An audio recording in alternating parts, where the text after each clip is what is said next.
drive wherever, whenever, and whatever we want. That's the American way. But there's mounting proof that our love affair with the car threatens our national security and the health of our planet. Common sense would dictate that we demand alternatives and consider new possibilities like cars that run not just on gasoline, but on water. Tonight in Project Energy, David Schechter says we have the technology, we just need the help to use less oil. Now, what we need is a plan. Everyone who knows the inventor inside this garage says he's a genius. He's redesigned a jet engine for the Air Force, saved a nuclear reactor from melting down, and now Steve Myers is developing a car engine that could reduce America's dependence on foreign oil and cut global warming. This has a future. We've only started. His home videos show years of effort, but now Steve believes he's got it. What our technology does is reduce the consumption of gasoline with water. Steve's process modifies tap water into a powerful fuel, which he says can improve fuel efficiency and reduce exhaust. It's environmentally the right choice.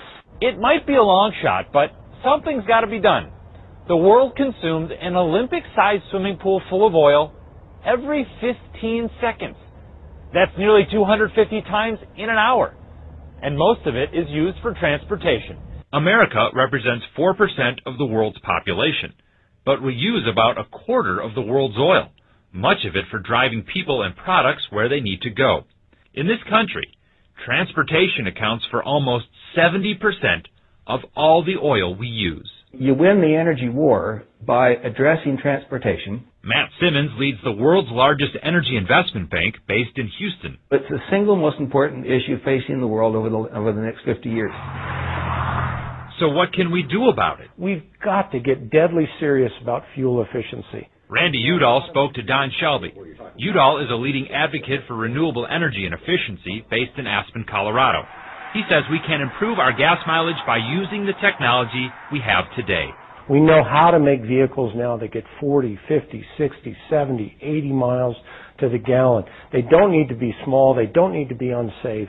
In fact, they can probably be more comfortable and have more amenities than the ones we're driving right now. So if it's not an issue of technology, then why don't we do it? In the 70s, President Jimmy Carter didn't have hybrid cars or alternative fuels, but he still drove average fuel efficiency from 12 miles per gallon to 28.5 miles per gallon. Since I left office, as you know, the restraints have been dropped.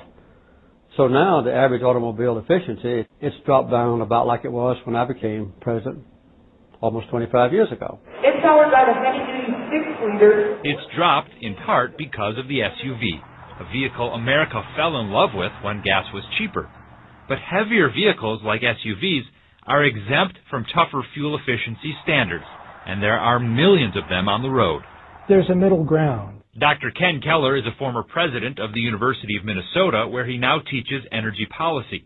He says it is about fuel efficiency, but people also need to use less gas by combining errands, sharing rides, or using mass transit. I don't think that we can live with total license, that we can do anything we want and continue to do more of it. But I don't think that what we're talking about is a future in which we totally change our lifestyle. This is not Jimmy Carter's "we're all going to suffer." Traditionally, green issues belong to Democrats, but not anymore. Republican Senator Norm Coleman supports tighter fuel efficiency standards and using alternative fuels like ethanol made from corn. This is a national security threat. Dependence on foreign oil threatens to undermine the security of the United States of America today and certainly in the future. Energy policy, to be effective, has to be enduring. It has to be bipartisan. You have to have Democrats and Republicans side by side promoting these policies. One interesting policy plan was introduced this session at the state capitol. It encourages Ford to convert its troubled St. Paul plant to build hybrid cars that run on ethanol from corn and can be charged up with electricity when you get home.